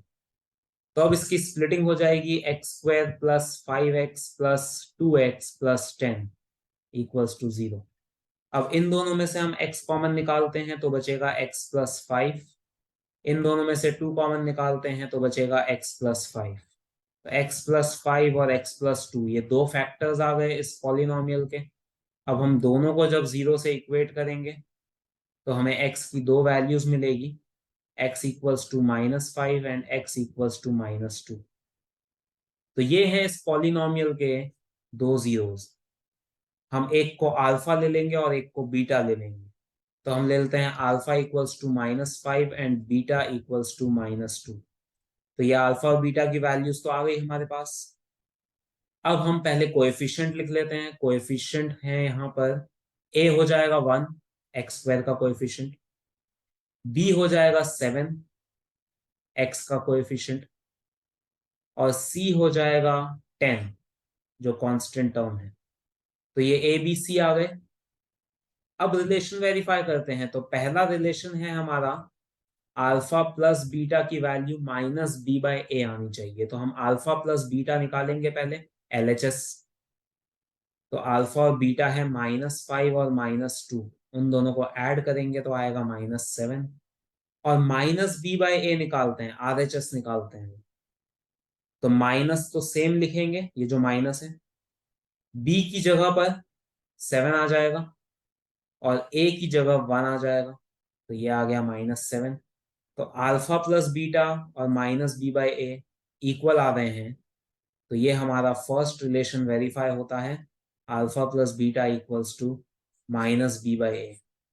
अब हम सेकंड रिलेशन देखते हैं, alpha into beta equals to c/a। तो हम अल्फा बीटा निकालते हैं, मतलब इन दोनों को मल्टीप्लाई करते हैं। -5 इंटू -2 तो ये आ जाएगा +10, पॉजिटिव 10 आएगा। फिर RHS मतलब c/a निकालते हैं। c है 10 एंड a है 1, तो 10/1 इज 10। तो अल्फा बीटा और c/a की वैल्यू सेम आ रही है, तो ये हमारा सेकंड रिलेशन वेरीफाई होता है। तो इस तरह से हमें पहले जीरोस निकालने हैं स्प्लिटिंग करके, फिर हमें कोएफिशिएंट लिखने हैं और फिर दोनों रिलेशन वेरीफाई करने। तो ये था सेकंड एग्जांपल। अब हम थर्ड एग्जांपल भी देख लेते हैं, वो भी इसी कॉन्सेप्ट के ऊपर बेस्ड है। बस उसमें थोड़ा सा डिफरेंस है, जो हमें पॉलिनोमियल दे रखा है वो थोड़ा सा अलग है, क्वाड्रेटिक पॉलिनोमियल ही है लेकिन थोड़ा डिफरेंट है। इसमें हमें पॉलिनोमियल दिया है p x equals to x square -3। तो इसमें बस इतना ही डिफरेंट है कि इसमें मिडल टर्म हमें नहीं दिया है। फर्स्ट टर्म है एक्स स्क्वायर वाला टर्म, लास्ट टर्म है कांस्टेंट टर्म। जो बीच वाला टर्म होता है, जैसे यहां पर ये 7x था जिसमें x की पावर 1 होती है, ये वाला टर्म इसमें नहीं है। तो ये डिफरेंट है इस क्वेश्चन में। तो यहां पर भी हमारा मेथड पूरा सेम रहेगा, बस जो जीरोस निकालने का तरीका है वो थोड़ा सा बदल जाएगा। जब भी किसी क्वाड्रेटिक पॉलिनोमियल में तीनों टर्म्स नहीं होते, कोई ना कोई टर्म मिसिंग होता है, मिडिल टर्म मिसिंग हो या लास्ट टर्म मिसिंग हो। देखो फर्स्ट टर्म तो मिसिंग हो ही नहीं सकता। अगर एक्स स्क्वायर वाला टर्म ही मिसिंग हो गया, ये क्वाड्रेटिक पॉलिनोमियल है, इसमें से अगर ये वाला टर्म ही मिसिंग हो गया तो अब तो ये लीनियर पॉलिनोमियल ही बचेगा, फिर ये क्वाड्रेटिक रहेगा ही नहीं। इसलिए फर्स्ट टर्म तो कभी मिसिंग हो नहीं सकता, तभी वो क्वाड्रेटिक कहलाएगा अगर फर्स्ट टर्म होगा तो इसका मतलब या तो सेकंड टर्म मिसिंग हो सकता है या थर्ड टर्म। तो सेकंड या थर्ड में से कोई भी टर्म मिसिंग हो तो हमें स्प्लिटिंग करने की जरूरत नहीं पड़ती, फिर हम स्प्लिटिंग किए बिना ही उसके जीरोस फाइंड कर सकते हैं। वो कैसे, मैं इस क्वेश्चन में बताता हूं। लेकिन जब हमारे पास तीनों टर्म्स होते हैं तभी हम स्प्लिटिंग करते हैं। तब हमें स्प्लिटिंग करने की जरूरत पड़ती है, वरना स्प्लिटिंग की कोई नीड नहीं है। उसके बिना हम और इजी तरीके से जीरोस फाइंड कर सकते हैं। तो अब यहाँ पर हम जीरोस फाइंड करेंगे p x equal to zero करके, तो x square minus three equals to zero आएगा। तो अब इसमें मैं ऐसे लिखने जा रहा हूं, एक्स स्क्वायर माइनस थ्री को लिख सकते हैं रूट थ्री का स्क्वायर। रूट थ्री का स्क्वायर करते हैं तो थ्री आता है, रूट और स्क्वायर आपस में कैंसिल आउट हो जाते हैं। अब यहां पर मैं ए स्क्वायर माइनस बी स्क्वायर की आइडेंटिटी लगा रहा हूँ, एल्जेब्रिक आइडेंटिटी, नाइन्थ क्लास में जो सीखी है, उससे पहले भी सीखी है, पर नाइन्थ क्लास में भी हमने डिस्कस की थी आइडेंटिटी। तो a square minus b square होता है a plus b into a minus b. तो ये एक्स प्लस रूट थ्री और एक्स माइनस रूट थ्री आएगा। This is a, this is b. तो मैंने ये आइडेंटिटी का यूज किया है, a square minus b square होता है a plus b into a minus b. तो x हो गया a, रूट थ्री हो गया b। तो ये बन गया x प्लस रूट थ्री और x माइनस रूट थ्री। तो देखें हमारे यहाँ पर ये दो फैक्टर्स आ गए, तो इसमें हमें स्प्लिटिंग करने की कोई जरूरत नहीं पड़ी, उसके बिना ही हमने इसके फैक्टर्स निकाल लिए। अब हम इन दोनों को जीरो से इक्वेट करेंगे, तो उससे हमें x की वैल्यूज मिल जाएंगी। यहां से आएगा x equal to minus root three, यहां से आएगा x equal to root three. ये दोनों जीरोस आ गए, इसमें से हम एक को अल्फा ले लेंगे और एक को बीटा ले लेंगे। तो हम अल्फा ले लेते हैं माइनस रूट थ्री और बीटा ले लेते हैं रूट थ्री।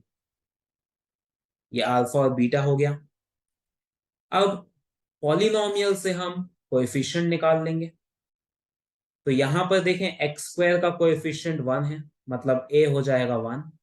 मिडिल टर्म इसमें नहीं है, एक्स का कोई टर्म नहीं है, इसलिए हम बी कैसे निकालेंगे वो देखें।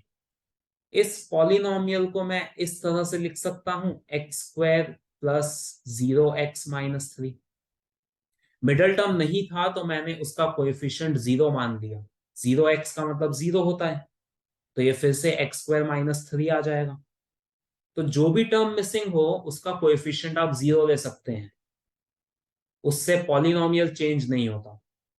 तो इसलिए यहाँ पर मिडिल टर्म मिसिंग था, एक्स वाला टर्म मिसिंग था, तो मैंने उसका कोएफिशिएंट जीरो ले लिया। तो बी की वैल्यू जीरो हो जाएगी, और कांस्टेंट टर्म तो माइनस थ्री है हमारे पास। तो ये हमें ए बी सी की वैल्यू मिली। तो जो टर्म मिसिंग होगा उसका कोएफिशिएंट हमें जीरो लेना है। तो हमारे पास अल्फा बीटा आ गया, ए बी सी आ गया। अब हम पहला रिलेशन वेरीफाई करते हैं। तो उसके लिए हम पहले अल्फा प्लस बीटा निकालेंगे। ये अल्फा है और ये बीटा, इन दोनों को ऐड करेंगे तो ये कैंसल होके जीरो आएगा। फिर हम आर एच एस मतलब माइनस बी बाई ए निकालेंगे। तो माइनस सेम रहेगा, बी की जगह जीरो और ए की जगह वन। तो जीरो बाय वन जीरो हो जाता है, माइनस जीरो तो जीरो ही होता है। तो माइनस बी बाई ए की वैल्यू जीरो आ रही है, अल्फा प्लस बीटा की वैल्यू जीरो आ रही है। तो इससे हमने फर्स्ट रिलेशन वेरीफाई किया, alpha plus beta equals to minus B by A. अब हम सेकंड रिलेशन वेरीफाई करते हैं। सेकंड रिलेशन में हम पहले अल्फा इंटू बीटा निकालेंगे। तो इन दोनों को मल्टीप्लाई कर देते हैं, minus root three into root three. तो माइनस और प्लस माइनस रहेगा, root three into root three three बन जाता है।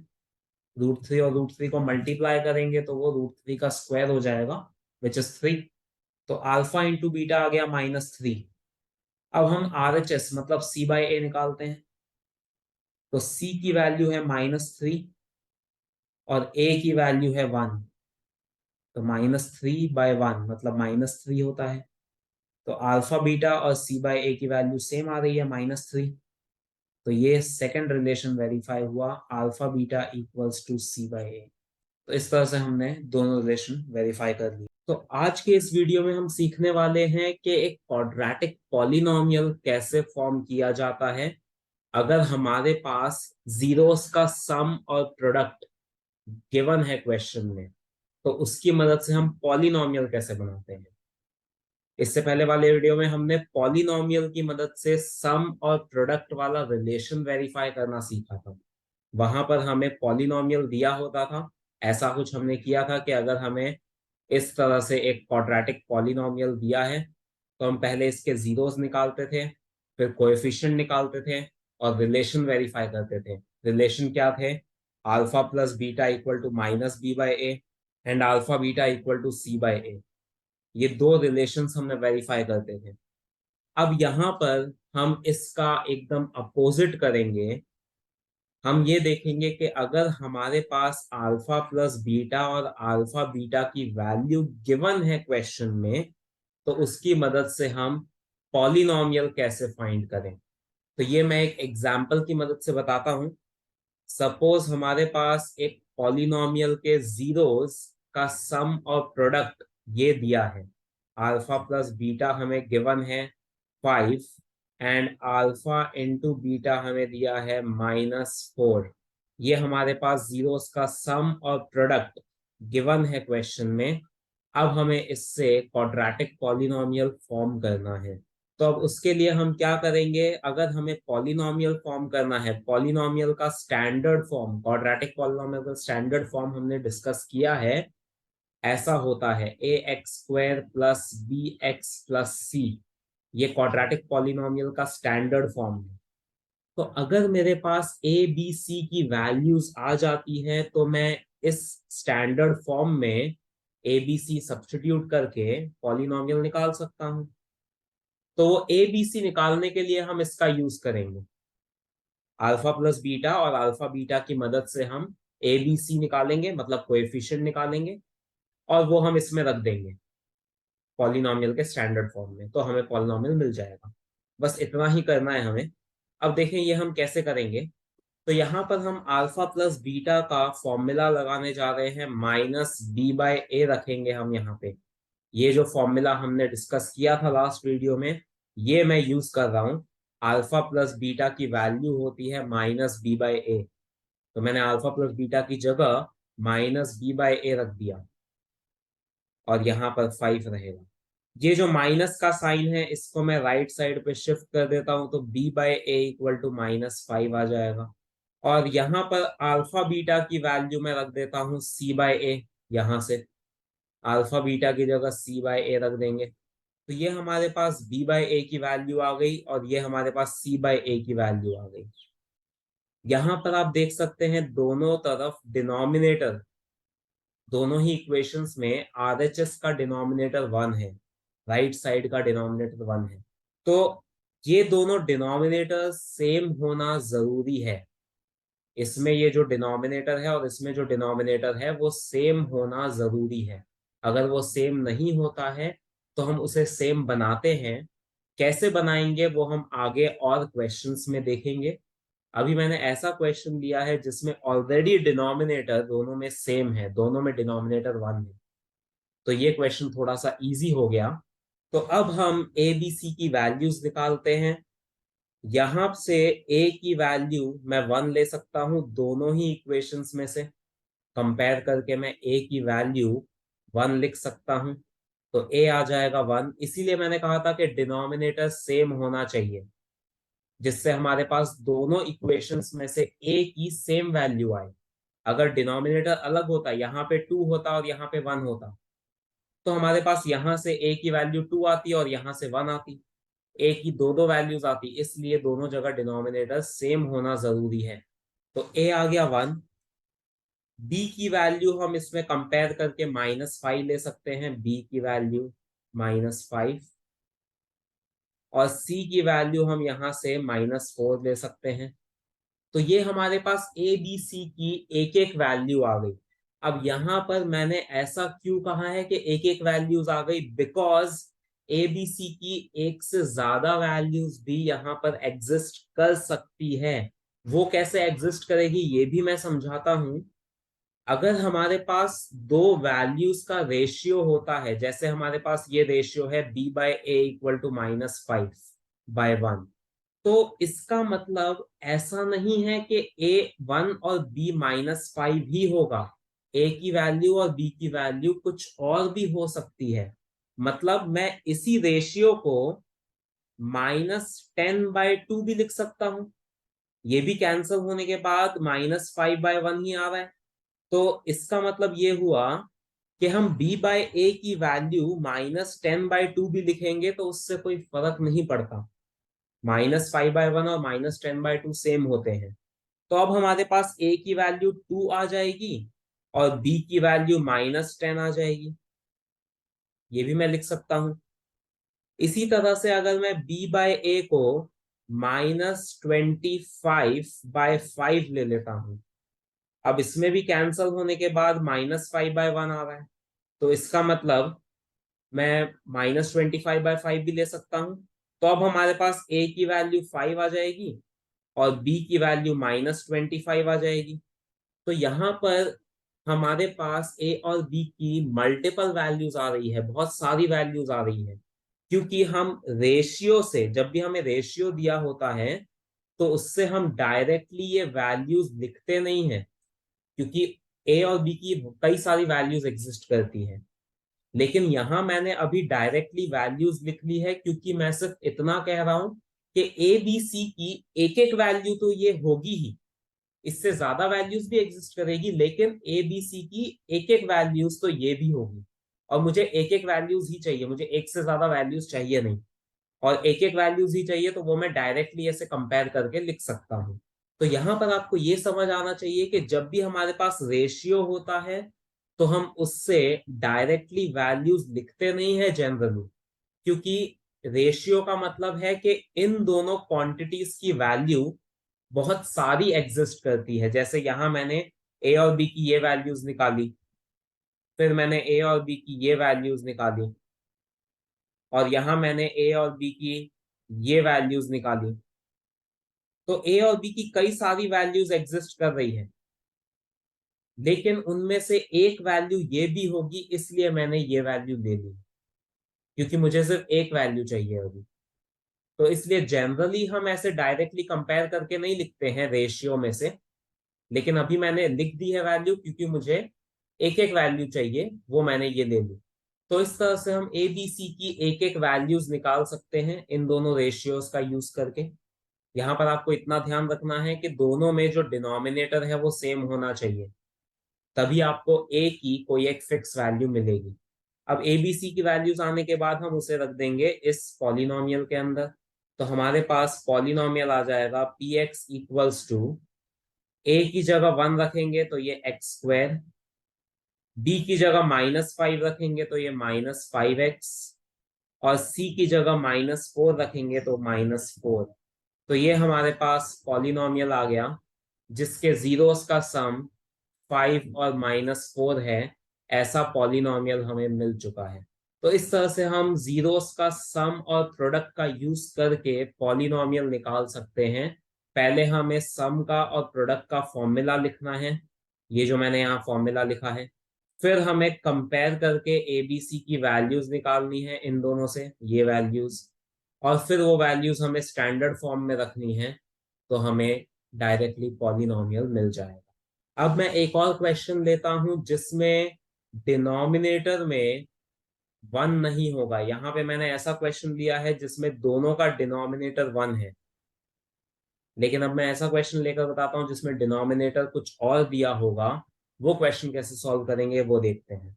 तो अब उसके लिए हम एनसीईआरटी का सेकंड एक्सरसाइज का जो सेकंड क्वेश्चन है उसका फर्स्ट पार्ट करने जा रहे हैं। एनसीईआरटी में जो सेकंड एक्सरसाइज का सेकंड क्वेश्चन है वो इसी कॉन्सेप्ट के ऊपर बेस्ड है, तो उसका फर्स्ट पार्ट हम करेंगे। उसमें हमें अल्फा प्लस बीटा की value sum of the zeros दिया है 1/4, और प्रोडक्ट यानी अल्फा बीटा हमें दिया है -1। सम और प्रोडक्ट की वैल्यू हमें गिवन है, इसकी मदद से हम पॉलिनोमियल फाइंड करेंगे। तो हम सबसे पहले अल्फा प्लस बीटा का फॉर्मूला रख देते हैं यहाँ पर -b/a, और अल्फा बीटा रख देते हैं c/a। तो अब आप देख सकते हैं यहाँ पर डिनोमिनेटर 1 है और यहाँ पर डिनोमिनेटर 4 है। तो दोनों के डिनोमिनेटर्स अलग हैं, मतलब अभी मैं a की वैल्यू नहीं लिख सकता, क्योंकि मेरे पास दोनों जगह से a की डिफरेंट वैल्यूज आएगी। तो इसलिए हम सबसे पहला काम करेंगे, डिनोमिनेटर्स को सेम बनाएंगे। दोनों जगह डिनोमिनेटर सेम बनाने के लिए 4 और 1 का एलसीएम ले लेते हैं। 4 और 1 का एलसीएम होता है 4। तो हम क्या करेंगे, यहाँ पे ये वाली जो इक्वेशन है इसमें 4 मल्टीप्लाई करेंगे। न्यूमरेटर में और डिनोमिनेटर दोनों में 4 मल्टीप्लाई करेंगे तो ये c/a आ जाएगा -4/4। ऐसा हमने इसलिए किया है जिससे डिनोमिनेटर में 4 आ जाए, क्योंकि यहाँ पे भी डिनोमिनेटर में 4 था। तो दोनों को सेम बनाने के लिए, डिनोमिनेटर सेम बनाने के लिए हमने पहले 4 का और 1 का एलसीएम लिया जो आया 4, और फिर इसको 4 बनाने के लिए हमने 4 से मल्टीप्लाई किया ऊपर और नीचे, न्यूमरेटर डिनोमिनेटर दोनों को।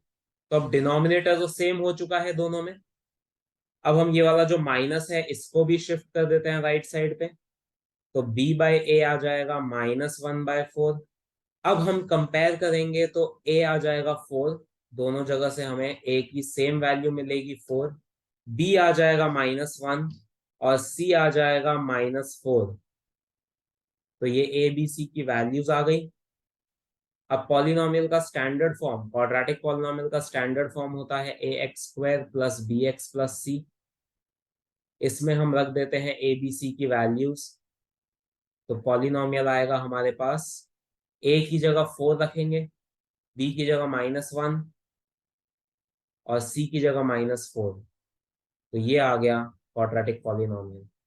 तो इस तरह से हम किसी भी तरह का क्वेश्चन सॉल्व कर सकते हैं जब हमें सम ऑफ जीरोस और प्रोडक्ट ऑफ जीरोस दिया होगा, तो उससे हम पॉलिनोमियल फाइंड कर सकते हैं।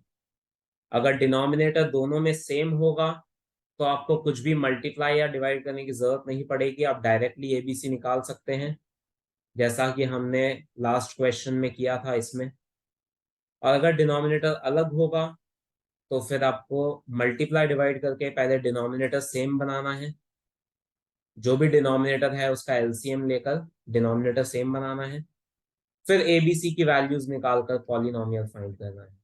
तो अब हम एक एग्जाम्पल नंबर 4 भी कर लेते हैं, वो भी इसी कॉन्सेप्ट के ऊपर बेस्ड है। एग्जाम्पल फोर्थ एग्जाम्पल में हमें जीरोस का सम दिया है -3 और प्रोडक्ट दिया है 2। इससे हमें क्वाड्रेटिक पॉलिनोमियल फाइंड करना है। तो सबसे पहले हम अल्फा प्लस बीटा की जगह -b/a रखेंगे और अल्फा बीटा की जगह c/a रखेंगे। यहाँ पर ये माइनस कैंसिल होगा तो हमें b/a मिल गया 3/1 और c/a है 2/1। दोनों का डिनोमिनेटर ऑलरेडी सेम है, तो हम a की वैल्यू डायरेक्टली 1 ले सकते हैं, b की वैल्यू 3 ले सकते हैं और c की वैल्यू 2 ले सकते हैं। यहाँ डिनोमिनेटर सेम था दोनों का, इसलिए हमें कुछ भी मल्टीप्लाई या डिवाइड करने की नीड नहीं हुई। एबीसी की वैल्यूज आ गई। अब हम स्टैंडर्ड फॉर्म लिखेंगे क्वाड्रेटिक पॉलिनोमियल का, ax² + bx + c, और उसमें हम ए बी सी की वैल्यूज रख देंगे। a की जगह 1 रखते हैं, b की जगह 3 रखते हैं और c की जगह 2। तो ये आ गया क्वाड्रेटिक पॉलिनोमियल। अब हम एक क्यूबिक पॉलिनोमियल के बारे में पढ़ेंगे। तो जैसा हमने क्वाड्रेटिक पॉलिनोमियल में दो रिलेशन सीखे थे, हमने ऐसा कुछ सीखा था कि एक क्वाड्रेटिक पॉलिनोमियल जिसका स्टैंडर्ड फॉर्म ये होता है ax² + bx + c, उसमें दो जीरोस होते हैं अल्फा और बीटा, ये दोनों इसके जीरोस होते हैं, और इसके कोएफिशिएंट होते हैं a b और c। ये तीन कोएफिशिएंट होते हैं, a b c are coefficients. तो इनमें रिलेशन हमने सीख लिया है already, alpha plus beta equal to -b/a and alpha beta equals to c/a। ये दो रिलेशंस हम ऑलरेडी पढ़ चुके हैं क्वाड्रेटिक पॉलिनोमियल के ऊपर। अब इसी तरह से हम क्यूबिक पॉलिनोमियल का रिलेशन पढ़ेंगे। एक क्यूबिक पॉलिनोमियल मतलब जिसकी डिग्री 3 होती है, ये भी हमने ऑलरेडी सीखा है कि क्यूबिक पॉलिनोमियल किसको कहते हैं, जिसकी डिग्री 3 होती है। डिग्री 3 होने का मतलब है वेरिएबल की हाईएस्ट पावर शुड बी 3, उसे हम क्यूबिक पॉलिनोमियल कहते हैं। तो एक क्यूबिक पॉलिनोमियल जो होता है उसके कोएफिशिएंट और जीरोस में क्या रिलेशन होता है वो हम देखेंगे। तो क्यूबिक पॉलिनोमियल का अगर मैं स्टैंडर्ड फॉर्म लिखूं तो वो ऐसा होता है ax³ + bx² + cx + d। चार टर्म्स होते हैं इसमें, तो चार कोएफिशिएंट होते हैं a b c d। इसकी डिग्री आप कह सकते हैं 3 है, बिकॉज x की यानी वेरिएबल की हाईएस्ट पावर 3 है। तो ये क्यूबिक पॉलिनोमियल का स्टैंडर्ड फॉर्म है। इसमें x³ का कोएफिशिएंट है a वो मैं लिख देता हूं यहाँ पे, coefficient of X cube is A, X square का कोएफिशिएंट है B, coefficient of X square is B, X का कोएफिशिएंट है C, coefficient of X is C, और ये कांस्टेंट टर्म है D, constant term equals to D. तो इन चारों को कहा जाता है कोएफिशिएंट्स, क्यूबिक पॉलिनोमियल के कोएफिशिएंट्स हैं ये चार। और क्यूबिक है इसका मतलब इसकी डिग्री 3 है, डिग्री 3 होने का मतलब है इसके 3 जीरोस होंगे। ये सब हम डिस्कस कर चुके हैं इस चैप्टर के फर्स्ट वीडियो के अंदर, कि जितनी डिग्री होती है पॉलिनोमियल की उतने ही जीरोस होते हैं, फिर वो जीरोस चाहे सेम हो या डिफरेंट हो, लेकिन उतने जीरोस निकलते हैं। अब ऐसा भी हो सकता है कि वो जो जीरोस हैं वो हम अभी ना निकाल पाए, वो जीरोस रियल नंबर अगर नहीं होंगे तो हम अभी नहीं निकाल पाएंगे, लेकिन तब भी उसके जीरोस तो एग्जिस्ट करेंगे ही। इसलिए किसी भी क्वाड्रेटिक पॉलिनोमियल के 2 जीरोस होते हैं क्योंकि इसकी डिग्री 2 होती है, क्यूबिक पॉलिनोमियल के 3 जीरोस होते हैं क्योंकि इसकी डिग्री 3 होती है। तो जितनी डिग्री होती है उतने ही जीरोस होते हैं। ये कॉन्सेप्ट हम फर्स्ट वीडियो में कर चुके हैं इस चैप्टर के, वो वीडियो का लिंक आपको ऊपर आई बटन में मिल जाएगा, वहां से आप वो वीडियो देख सकते हैं। तो यहाँ पर इस पॉलिनोमियल की डिग्री 3 है, डिग्री 3, इसलिए मैं ऐसा कह सकता हूं कि इसके 3 जीरोस होंगे। उन 3 जीरोस को हम बोलेंगे अल्फा, बीटा एंड गामा। ये 3 जीरोस होते हैं क्यूबिक के। जैसे हमने क्वाड्रेटिक पॉलिनोमियल के जीरोस अल्फा और बीटा लिखे थे, उसे हम अल्फा और बीटा से डिनोट करते हैं, हमने उनको नाम दिया था अल्फा एंड बीटा। वैसे ही क्यूबिक पॉलिनोमियल के 3 जीरोस होते हैं, उसको हम नाम देंगे अल्फा, बीटा एंड गामा। जो तीसरा जीरो आएगा उसे हम गामा कहते हैं। So alpha, beta, gamma are zeros, ये तीनों जीरोस हैं इस क्यूबिक पॉलिनोमियल के। तो हमने कोएफिशिएंट क्या होते हैं वो सीख लिया है, ये 4 कोएफिशिएंट होते हैं। जीरोस क्या होते हैं वो हमने देख लिया, जीरोस को हम अल्फा, बीटा, गामा से डिनोट करते हैं। अब हमें कोएफिशिएंट और जीरोस के बीच में रिलेशन बनाना है। जैसे यहाँ कोएफिशिएंट और जीरोस में रिलेशन है, वैसे ही हमें क्यूबिक पॉलिनोमियल के कोएफिशिएंट और जीरोस में रिलेशन फॉर्म करना है। तो क्वाड्रेटिक पॉलिनोमियल के केस में 2 रिलेशन होते हैं, sum of the zeros minus B by A, product of the zeros C by A. वैसे ही क्यूबिक पॉलिनोमियल के केस में 3 रिलेशन बनते हैं। इसके 3 जीरोस हैं तो इसमें 3 रिलेशन बनेंगे। वो तीनों रिलेशन मैं बता देता हूं पहले।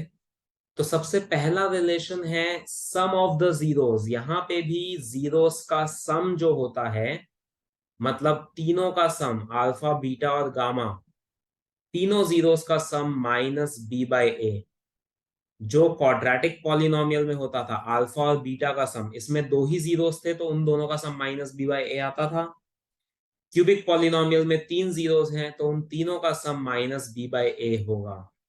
ये पहला रिलेशन है क्यूबिक पॉलिनोमियल में। सेकेंड रिलेशन होता है यहाँ पर, अगर मैं दो दो जीरोस लेता हूं, मतलब अल्फा बीटा, फिर बीटा गामा और फिर अल्फा गामा।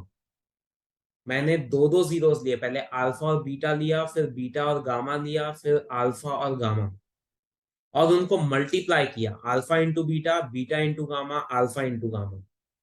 ये दो को मल्टीप्लाई किया, फिर ये दो को मल्टीप्लाई किया, फिर ये दो को मल्टीप्लाई किया।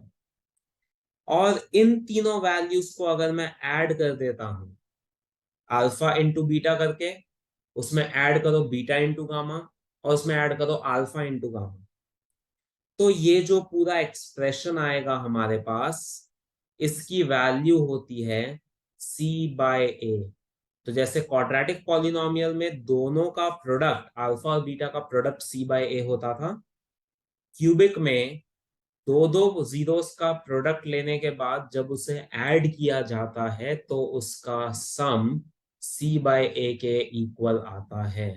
तो ये हमारा सेकेंड रिलेशन हुआ बिटवीन जीरोस एंड कोएफिशिएंट। और लास्ट रिलेशन है यहाँ पर तीनों जीरोस का प्रोडक्ट, मतलब alpha into beta into gamma. अगर हम तीनों जीरोस को मल्टीप्लाई कर देते हैं तो इन तीनों का प्रोडक्ट आता है माइनस डी बाई ए के equal. Alpha into beta into gamma minus D by A. तो ये तीन रिलेशन होते हैं, alpha plus beta plus gamma minus D by A के इक्वल होता है। इसमें सी और डी का कोई यूज नहीं है। दो दो का प्रोडक्ट लेकर ऐड करेंगे तो वो सी बाई ए के इक्वल होगा, इसमें बी और डी का कोई यूज नहीं है। और तीनों का प्रोडक्ट करेंगे एक साथ तो वो माइनस डी बाई ए के इक्वल होगा, इसमें बी और सी का कोई यूज नहीं है। तो ये हमने कॉन्सेप्ट कर लिया क्यूबिक पॉलिनोमियल के रिलेशनशिप का बिटवीन जीरोस एंड कोएफिशिएंट। अब हम इसके ऊपर बेस्ड एक क्वेश्चन करते हैं, एनसीईआरटी का एग्जांपल नंबर 5 इसी के ऊपर बेस्ड है। तो अब हम वो एग्जांपल कर लेते हैं। उसमें वैसे ये मेंशन किया है कि it is not from examination point of view, लेकिन एनसीईआरटी में दिया गया है, इसलिए हम एक बार डिस्कस कर लेते हैं जिससे कोई भी डाउट नहीं रह जाए एनसीईआरटी में। तो एग्जांपल 5 में देखें, हमें एक पॉलिनोमियल दे रखा है, क्यूबिक पॉलिनोमियल इस तरह से 3x³ minus 5x² minus 11x minus 3। ये हमें क्यूबिक पॉलिनोमियल दिया है। फिर हमें ऐसा बोला है कि 3 -1 और -1/3 ये तीन वैल्यूज गिवन है। ये तीनों इसके जीरोस है या नहीं पहले वो वेरीफाई करना है। हमें पहले ये चेक करना है कि ये जो तीन वैल्यूज दी हैं क्वेश्चन में ये तीनों इसके जीरोस है या नहीं। मतलब इसमें हमें जीरोस फाइंड नहीं करने हैं। अभी तक जो हम क्वाड्रेटिक पॉलिनोमियल के क्वेश्चंस कर रहे थे उसमें हम जीरोस पहले फाइंड करते थे स्प्लिटिंग करके, फिर हम रिलेशन वेरीफाई करते थे। यहाँ पर हमें ऑलरेडी ये नंबर्स दिए गए हैं और हमें चेक करना है ये तीनों इसके जीरोस है या नहीं। तो हमें जीरोस फाइंड नहीं करने हैं, बस ये वैल्यूज को चेक करना है। क्यूबिक पॉलिनोमियल के जीरोस फाइंड करना भी हमें आता है, हमने लास्ट ईयर 9th क्लास में सीखा है, फैक्टर थ्योरम से करते हैं, लेकिन अभी हम उसमें फिर डिटेल में नहीं जाते हैं। तो अब हमें चेक करना है तो हम क्या करेंगे, ये सारी वैल्यूज को एक एक करके हम px में सब्सटीट्यूट करेंगे। पहले हम px में अगर 3 रखते हैं, अब 3 सब्सटीट्यूट करने पर अगर आंसर 0 आ जाता है इसका मतलब ये इसका 0 है। जीरो ऑफ अ पॉलिनोमियल का मीनिंग यही होता है कि x की ऐसी वैल्यू, वेरिएबल की ऐसी वैल्यू जो पॉलिनोमियल में रखेंगे तो आंसर 0 आना चाहिए। तो अगर 3 रखने पर आंसर 0 आ गया इसका मतलब 3 is a zero of px, ऐसा मैं कह सकता हूं। तो हम 3 सब्सटीट्यूट करते हैं x की जगह पे, जहां जहां x है हर जगह पर हम 3 रख देंगे तो उससे हमें ऐसा मिलेगा। तो ये आ जाएगा 3³ 27, 27 इंटू 3 81, 3² 9, 9 5 45, 11 इंटू 3 33 और ये 3। तो अब 81 में से इन तीनों को जब माइनस करेंगे तो वो 0 आता है। तो इसका मतलब 3 रखने पर 0 आ रहा है, तो ये इस पॉलिनोमियल का 0 है। अब हम -1 रखते हैं तो x की जगह -1 रखेंगे तो हमें ऐसा कुछ मिलेगा। तो ये आएगा -1 का क्यूब -1 इंटू 3 करेंगे तो -3, -1 का स्क्वायर +1 इंटू 5 करेंगे तो 5। ये -1 इंटू -11 +11 हो जाएगा और ये -3 सेम। तो अब इसको हम सॉल्व कर रहे हैं तो ये भी 0 आ रहा है। तो p ऑफ -1 इज ऑल्सो 0, मतलब ये भी इसका 0 है। और अब हम ये लास्ट वैल्यू -1/3 को सब्स्टिट्यूट करके देख लेते हैं x की जगह पे।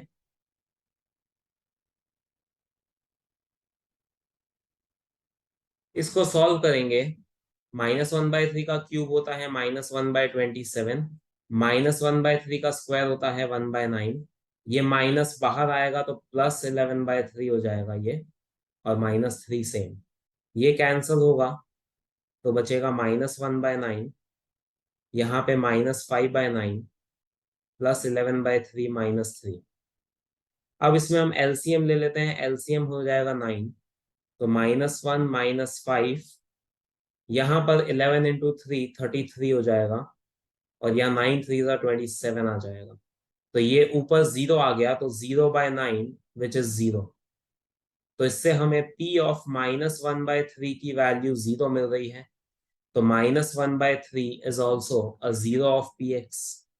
तो इसलिए हम ऐसा लिख सकते हैं, therefore 3 -1 and -1/3 are zeros of p x. ये हमने वेरीफाई तो कर लिया, और फिर हमें क्वेश्चन में जीरोस और कोएफिशिएंट के बीच का रिलेशन भी वेरीफाई करने के लिए कहा है। तो अभी हमने सिर्फ ये वेरीफाई किया है कि ये तीनों वैल्यूज इसके जीरोस हैं पॉलिनोमियल के। अब हम रिलेशन वेरीफाई करेंगे, जो रिलेशन अभी हमने यहाँ पर सीखे थे, ये तीन रिलेशंस, इन तीनों को हम एक एक करके वेरीफाई करेंगे। अब वेरिफिकेशन वैसा ही रहेगा जैसे हमने क्वाड्रेटिक में सीखा था, जो हम पहले के एक वीडियो में डिस्कस कर चुके हैं। उसका लिंक आपको ऊपर आई बटन में मिल जाएगा, वहां से आप वो वीडियो देख सकते हैं किस तरह से हमने वेरीफाई किया था। तो हम पहले LHS निकालेंगे, फिर RHS निकालेंगे और दोनों को इक्वल बता देंगे। इस तरह से वेरिफिकेशन हमने सीखा है क्वाड्रेटिक में। तो क्यूबिक में भी हम इसी तरह से करेंगे। तो सबसे पहले हम जो फर्स्ट रिलेशन है उसका LHS, मतलब alpha plus beta plus gamma निकालते हैं।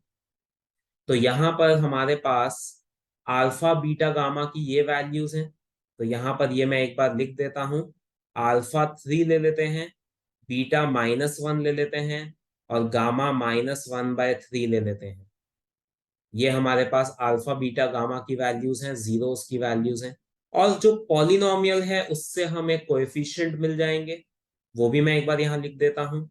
x³ का कोएफिशिएंट 3 है तो वो हो जाएगा a, x² का कोएफिशिएंट -5 है तो b हो जाएगा -5, x का कोएफिशिएंट -11 है तो c हो जाएगा -11, और कांस्टेंट टर्म है -3 तो d हो जाएगा -3। तो ये हमारे पास ABCD की वैल्यूज आ गई। अब हम ये कोएफिशिएंट का और ये जीरोस का यूज करके रिलेशन वेरीफाई करेंगे। तो alpha plus beta plus gamma, इसमें अल्फा की जगह 3, बीटा की जगह -1, गामा की जगह -1/3 रख देते हैं। तो ये 3 -1 तो ये 2 -1/3 में LCM ले लेंगे तो ये हो जाएगा 5/3। तो ये आ गया alpha plus beta plus gamma. अब हम -b/a निकालते हैं, RHS निकालते हैं। ये जो हमने फर्स्ट रिलेशन सीखा था इसका RHS निकाल रहे हैं -b/a। तो b है -5 और a है 3, वो हम रख देते हैं इसमें। b की जगह -5, a की जगह 3। ये वाला माइनस सेम रहेगा, b की जगह पे -5 आ गया और a 3 आ गया, तो ये माइनस माइनस प्लस हो गया, तो ये 5/3 आएगा। तो आप देख सकते हैं इन दोनों की वैल्यू सेम आ रही है, मतलब मैं अब कह सकता हूं alpha plus beta plus gamma equals to -b/a। ये हमारा पहला रिलेशन वेरीफाई होता है। अब हम सेकंड रिलेशन पे जाते हैं। तो सेकंड रिलेशन है alpha beta plus beta gamma plus alpha gamma equal to c/a, ये वाला रिलेशन। तो अब हम इसको वेरीफाई करने के लिए पहले इसका LHS निकालेंगे। तो LHS है alpha beta plus beta gamma plus alpha gamma. Alpha की जगह 3, बीटा की जगह -1, बीटा -1, गामा -1/3, अल्फा 3 और गामा -1/3। ये हमने वैल्यूज रख दी अल्फा बीटा गामा की। ये 3 कैंसिल होगा, यहाँ -3 आएगा, यहाँ पर माइनस माइनस प्लस हो जाएगा तो +1/3। ये प्लस और माइनस माइनस हो जाएगा तो -1। ये -3 और -1 -4 हो जाएगा, +1/3 सेम। इसमें LCM ले लेंगे तो ये -12 + 1, तो ये आ गया -11/3। तो ये आ गया हमारा alpha beta plus beta gamma plus alpha gamma. अब हम निकालते हैं इसका RHS। RHS था c/a, तो अब c और a की वैल्यू यहां से रख देते हैं। c है -11, a है 3, तो c की जगह -11, a की जगह 3 रखेंगे। तो अब देख सकते हैं ये दोनों सेम आ रहे हैं, -11/3। तो इससे हमारा सेकंड रिलेशन वेरीफाई होता है, alpha beta plus beta gamma plus alpha gamma equals to c/a। तो ये हमने सेकंड रिलेशन वेरीफाई किया। अब हम थर्ड रिलेशन पे जाते हैं। तो थर्ड रिलेशन भी हम ऑलरेडी जो डिस्कस कर चुके हैं, alpha beta gamma equals to -d/a। तो पहले हम इसका LHS लेते हैं, अल्फा बीटा गामा। तो अल्फा बीटा गामा मतलब तीनों का प्रोडक्ट, अल्फा 3 है, बीटा -1 और गामा -1/3। कैंसल हो जाएगा मल्टीप्लाई करेंगे तो, और ये माइनस माइनस प्लस हो गया तो 1 आया। तो अल्फा बीटा गामा की वैल्यू 1 आ रही है, एलएचएस की वैल्यू। अब आरएचएस निकालते हैं -d/a। तो अब डी और ए की वैल्यू रख देते हैं हम यहाँ से। डी है -3 और ए है 3, तो ये वाला माइनस तो सेम रहेगा, डी की जगह -3 आ जाएगा और ए की जगह 3 आ जाएगा, तो ये 3 कैंसिल हुआ, माइनस माइनस प्लस हो गया तो 1 आ गया। तो आप देख सकते हैं ये दोनों सेम आ रहे हैं, तो ये हमारा थर्ड रिलेशन भी वेरीफाई होता है, alpha beta gamma equals to -d/a। तो इस तरह से हमने पहले क्यूबिक पॉलिनोमियल के तीनों जीरोस पहले वेरीफाई किए, वो तीनों जीरोस है या नहीं सब्स्टिट्यूट करके, और फिर हमने तीनों रिलेशन वेरीफाई किए जैसे हम क्वाड्रेटिक में करते थे, पहले एलएचएस निकाला फिर आरएचएस निकाला, दोनों सेम आने चाहिए। तो आज की वीडियो में बस इतना ही। अब हमने ये चैप्टर पूरी तरह से फिनिश कर लिया है। आपको कोई भी डाउट है इस चैप्टर में तो मुझे नीचे कमेंट सेक्शन में जरूर बताएं। अगर ये वीडियो आपको पसंद आया तो इसे लाइक और शेयर करें और चैनल को सब्सक्राइब करें। Thank you.